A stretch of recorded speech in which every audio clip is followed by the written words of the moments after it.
Planetfall. Image description. Purple cover. The central image is framed by a black square and shows a ship leaving from a brown, green, and burnt orange planet, heading towards a yellow, green, and blue planet in the foreground. The background is dark, with occasional stars and a few warmly colored planets. The image is a combination of watercolors and digital brushstrokes. Abby McArthur-Self.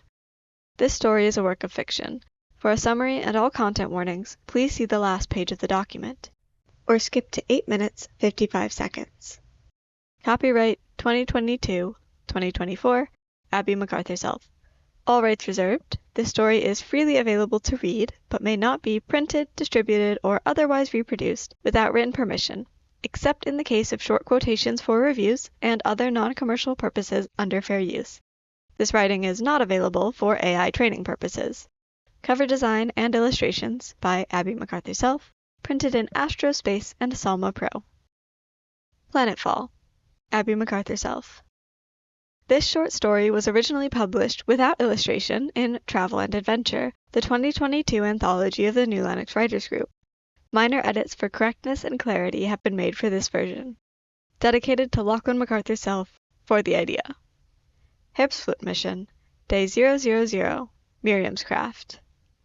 Kalea looked up, eyes trying to trace the familiar stars and constellations through the smoggy sky, but the smoke was too thick. Though faint glimmers occasionally shone through, the stars were buried. Perhaps that was one thing she could look forward to from abandoning her home. She would finally see the stars again. Not only that, she would be among them, like the fairy tales of old, the fantasies her grandparents had dreamed of when humanity first started sending machines into space. She wished it hadn't taken the total ruin of the planet to get them there. But still, every cloud, even a pollution-made acid rain cloud, had its silver lining. She tried to think of it as a great adventure, the next step in the evolution of a species, but she knew what it really was, a failure. They'd failed to use their resources, and for all their technology, they'd failed to save their planet. They'd made the air more toxic with each passing year. Kalea was one of the first scheduled to be evacuated, and although she knew it was selfish, she was relieved. The planet wouldn't support life much longer. She was a scientist, an environmental limnologist. Her job had been prolonging the life of the planet's water supply, and she'd done her best. She'd given them an extra 10 years of drinking water, but it wasn't enough, and the rest of the planet didn't even have that long. So, she was being evacuated, because the government hoped she could stop this on their new planet. If she could prolong the life of a planet as broken as theirs, they'd said, imagine what she could do with a new one. They would be set for eternity, or at least until the sun burned out. As she boarded the shuttle, she looked at the cloud-covered sky one last time. It had all happened so fast. Couldn't she see the Little Dipper just there above the horizon, not 20 years ago? Image description. A woman wearing a long lab coat stands on a metal balcony with her back to the viewer, looking out at a greenish-orangish sky of clouds. Her hair is brown and curly. Her pants and shoes are dark purple. The image is a combination of watercolors and digital brushstrokes. Herbstflut mission, Day 110, Miriam's craft. After half a year in the emptiness of space, the ship landed in pure daylight. Colder than Kalea was used to, but brighter than she'd seen in years. The sky was open and blue, fluffy, white, clean clouds sparse across the expanse overhead. She wanted to laugh out loud. They'd made it. They were standing on the soil of a new world, surrounded by scraggly brown and green plants reaching up through the clean air. And now, for the first time, it seemed real. Survival was possible. This was a genuine shot at life, not just a desperate last-ditch attempt to fight a fate they'd created. Of course, it could always be both, but things were looking up. She was looking up. The plan was working, and for once, everything was going right. Herbstflut mission, Day 124, The New World. The universe was a heartless bitch. Or maybe karma was far more real than Kalea wanted to believe. Either way, something out there had a sense of irony, and it was screwing them over. She really shouldn't have thought things were going well, because as soon as she did, They didn't. Her crew had been hoping to find a way to power their ship. The planet seemed to have plentiful resources, but none of their equipment was compatible. They lacked the supplies, or sometimes the know-how, to use those resources. There were entirely new species and entirely new minerals, and nothing was working the way it should. The ship had registered the air as breathable just minutes after they had landed, but they'd realized as soon as they reboarded that the ship wasn't cycling in new power like it had at home. Panic set in, voices clamoring over one another. The crew were specialists in different areas necessary to the survival of their species on a new world.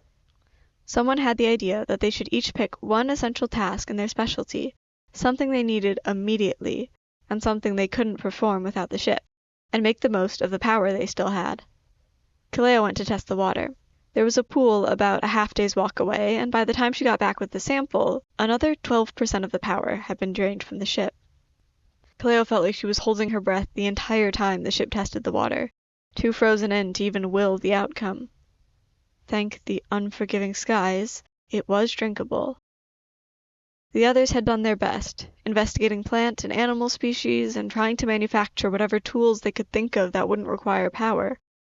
Most of them were crude, based off the crew's memories of historical drawings. Almost none of them were anything the crew members had actually used before. In the end, they'd been forced to abandon the ship and move farther into the savannah that they'd landed in, without a way to gather energy and charge anything. Their technology failed them just 2 weeks into their new lives. They were on their own. Herbstflut mission, day 267, Earth. Time passed, and, though they recorded it, it felt unreal. A year and 42 days after leaving home, Kaleo stood over her 5th morning fire on this new world. The earth itself seemed to spark under the dry brush they'd gathered, and the sunset painted the sky with blood. 1/10 of their crew had fallen prey to wildlife that they were totally unprepared to deal with. They learned after the first time that dead bodies attracted animals. It was such a stupid thing not to have thought of, with their custom of vigils. They lost 2 more people that night. They started burning the bodies and burying the bones. Still, the rest of them had survived, and Kaleo was amazed they'd survived as long as they had. Their group, the first group, was primarily scientists. They were supposed to have their ship. Fighting bizarre and deadly creatures for survival was not really in their skill set. But they did it because they had to. And while 6 deaths felt like an incalculable cost, she felt naive not to have expected worse. She didn't know if the other groups would ever follow. Their ship had run out of power before the second check-in, but it didn't really matter. How could the others be any more prepared for this strange new world? Strange indeed, and yet it seemed more real now than her memories of home. How would they explain their world, days away through a black void they couldn't reach anymore, to their children? Assuming some of them lived long enough to have children. How long would it be, she wondered, before they forgot Venus entirely, before Earth was all they knew? Would it doom them to repeat the same mistakes? Image description. A silver ship sits in a yellow-brown plain, which is dotted with stubby green trees and bushes. A few people hold spears following an elephant. One sits in the shadow of the ship. The sky is blue and cloudless. The image is a combination of watercolors and digital brushstrokes. Summary. Kaleo is evacuated from a dying planet to shepherd water use on the new world. When their technology fails, she has to face what their lives will truly look like. Warnings. End of the world scenario, off-page deaths. About the author. Abby McArthur-Self is an avid nerd with an eye for the strange and slightly garish. They're available at amacarthurself.weebly.com.